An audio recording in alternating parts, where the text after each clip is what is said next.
Of you to commerce care trust.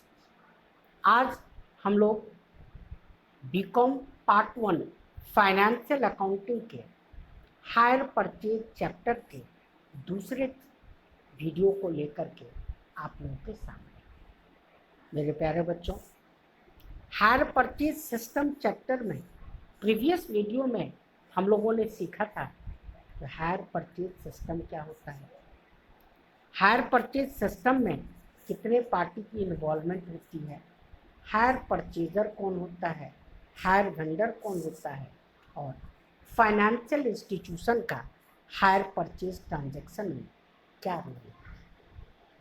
चलती आगे discussion को continue.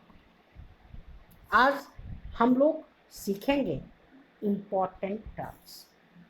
Important terms means the terms used in this chapter. मतलब इस chapter में यानी कि हायर परचेज सिस्टम की अकाउंटिंग करते समय कुछ ऐसे टर्म्स हैं जो बराबर यूज में आएंगे।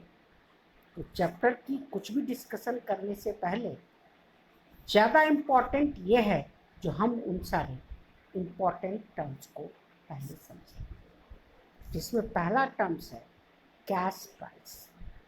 कैश प्राइस के आगे ब्रैकेट में हमने लिखा है CP, मतलब कैश प्राइस को हम लोग शॉर्ट में लिखते हैं CP। अब ये होता क्या? कैश प्राइस का मतलब होता है एक्चुअल प्राइस ऑफ एसेट्स। मतलब किसी भी एसेट्स को जिसको हमने हायर परचेज सिस्टम पर खरीदा है, उस एसेट्स का जो एक्चुअल प्राइस होता है हम उसको क्या बोलते हैं? Cash price. तो अगर आपसे कोई भी पूछे या आपके एग्ज़ाम में क्वेश्चन आए, जैसे कि हर साल बीकॉम के एग्ज़ाम में क्वेश्चन नंबर 10 जो होता है वो शॉर्ट नोट्स का होता है, और शॉर्ट नोट्स में अगर आपसे पूछा जाए जो व्हाट इज कैश प्राइस, तो आप क्या बोलेंगे? Actual price of assets are called cash price. Second word है हमारा इंपॉर्टेंट टर्म्स में हायर परचेज प्राइस, जिसको शॉर्ट में हम लोग क्या लिखते हैं? HP। सेकेंड वर्ड है हमारा हायर परचेज प्राइस, जिसको शॉर्ट में हम लोग क्या लिखते हैं? HP। ये क्या होता है? हमने लिखा है टोटल प्राइस या amount paid under hire purchase agreement. Total price या amount paid under hire purchase agreement are called hire purchase price, in short HP। मतलब हायर परचेज एग्रीमेंट के अकॉर्डिंग हमने जो टोटल पैसा पेड किया उसको क्या बोलते हैं? Higher purchase price. मैंने बोला एसेट्स का जो एक्चुअल प्राइस है उसको बोलते हैं कैश प्राइस, और हायर परचेज सिस्टम के अकॉर्डिंग जो हम टोटल प्राइस पेड करते हैं उसको क्या बोलते हैं? HP। यहाँ हमने ब्रैकेट के अंदर 3 फार्मूला लिखे हैं। इन तीनों फार्मूला को सारे बच्चे अच्छे तरीके से याद रखेंगे, क्योंकि प्रैक्टिकल प्रॉब्लम सॉल्व करते समय हम लोग मल्टीपल टाइम्स इन सारे फार्मूला का यूज करेंगे। पहला फार्मूला है HPP minus total interest is equal to CP plus total interest बराबर HPP। और तीसरा फार्मूला है HPP minus CP is equal to total interest. Cash price plus total interest बराबर होता है HPP।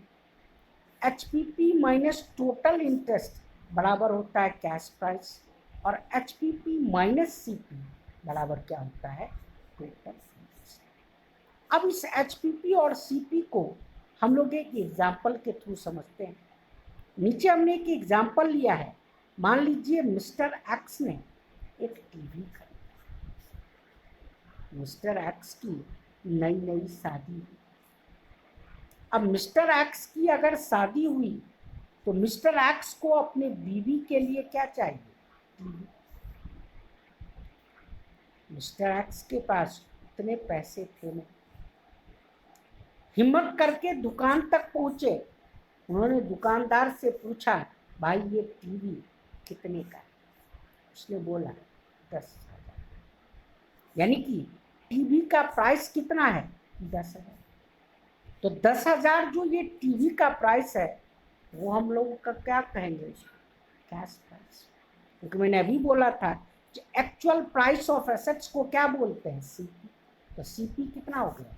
10,000। अब बेचारे मिस्टर एक्स मायूस होकर के घर वापस आ गए, क्योंकि 10,000 रुपये तो जेब में थे। मायूस इसीलिए थे जो टीवी नहीं तो बीवी नाराज, और बीवी को खुश करने के लिए टीवी लाए।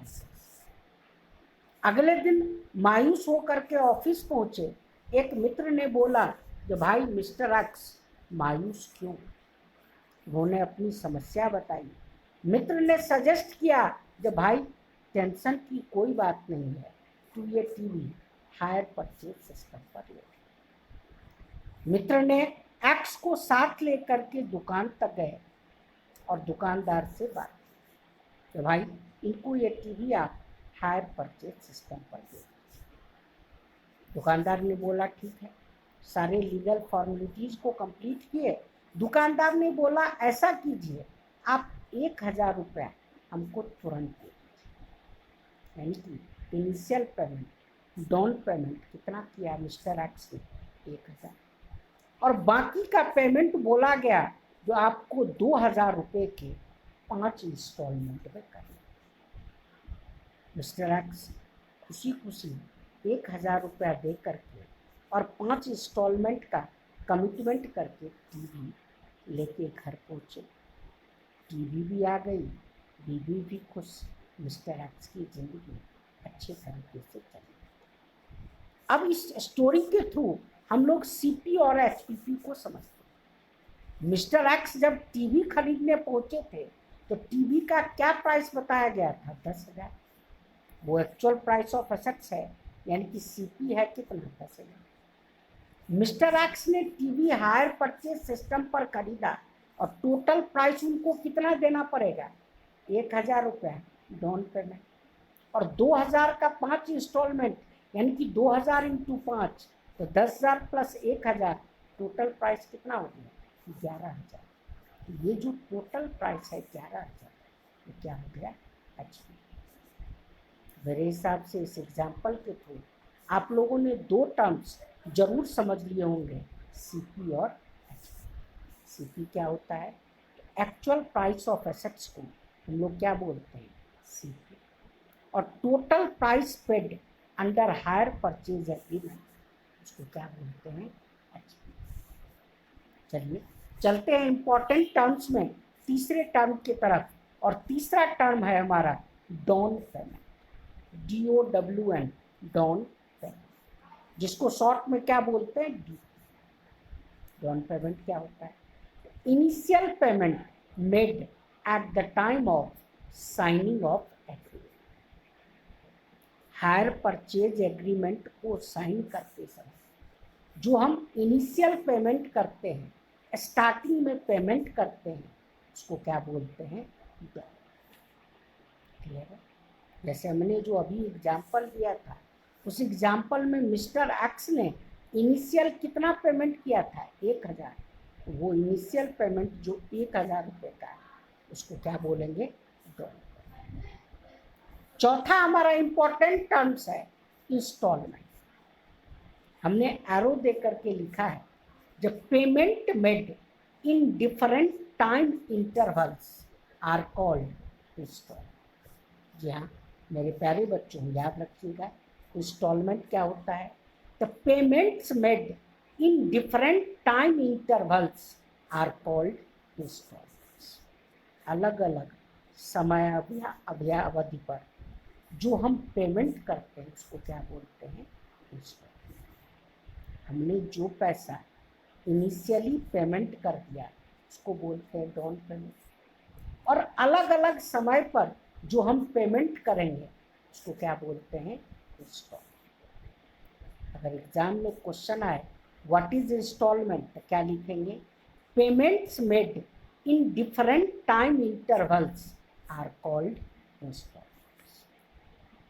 पांचवा इंपॉर्टेंट टर्म्स है हमारा कैश, जिसको शॉर्ट में क्या बोलते हैं, सी। पांचवा इंपॉर्टेंट टर्म्स है हमारा CV, यानी कि कैश वैल्यू। क्या होता है कैश वैल्यू?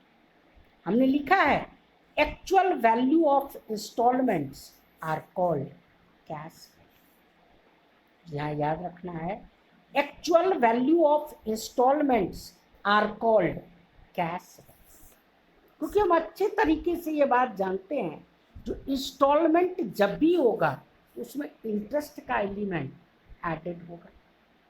इंस्टॉलमेंट के टोटल अमाउंट में से उस इंटरेस्ट के अमाउंट को जब हम सेपरेट कर देते हैं, अलग कर देते हैं, तो जो रिमेनिंग वैल्यू बचता है उसको क्या बोलते हैं, कैश। इसीलिए बोला जाता है जो actual value of instalment are called cash. हमने 5 इंपॉर्टेंट टर्म्स डिस्कस किए। पहला cash price, actual price of assets are called cash price. दूसरा word HPP, hire purchase price, total price paid under hire purchase agreement are called HPP। तीसरा down payment, initial payments made at the time of signing of agreement are called down payment. चौथा instalment, payments made in different time intervals are called installment, और actual value of installment are called CV, cash। 3 formula हमने HPP और CP के बाद discuss किया था। CP plus total interest is equal to HPP, HPP minus total interest is equal to CP, और HPP minus CP is equal to total interest. 3 formula हम लोग यहाँ भी डिस्कस करेंगे, इसको अच्छे तरीके से याद रखें। पहला formula CV plus interest is equal to installment, CV plus interest is equal to installment, installment minus interest is equal to CV, और installment minus CV is equal to interest. मैंने 5 टर्म्स बोले, cash price, hire purchase price, down payment, installment और cash.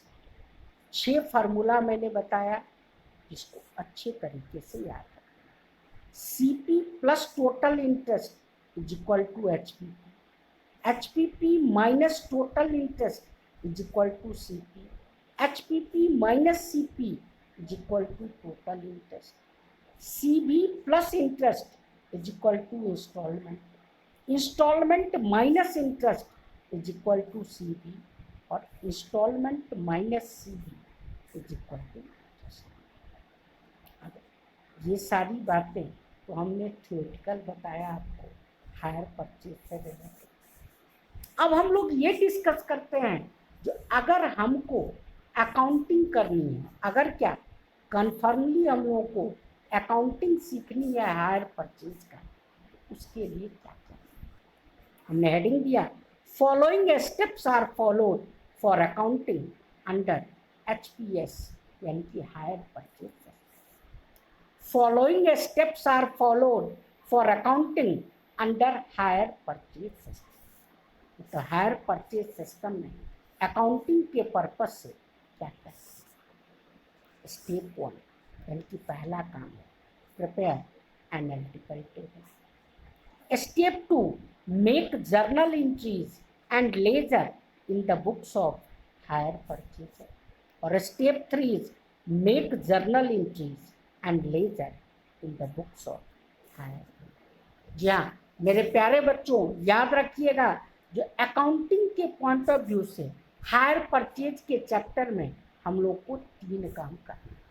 मैंने step wise बोला है, यानी कि पहला काम स्टेप 1, दूसरा काम स्टेप 2 और तीसरा काम स्टेप 3। स्टेप 1 हमारा क्या है, prepare analytical table. Step 2 journal entries and ledger in the books of hire purchase, और step 3 journal entries and ledger in the books of है।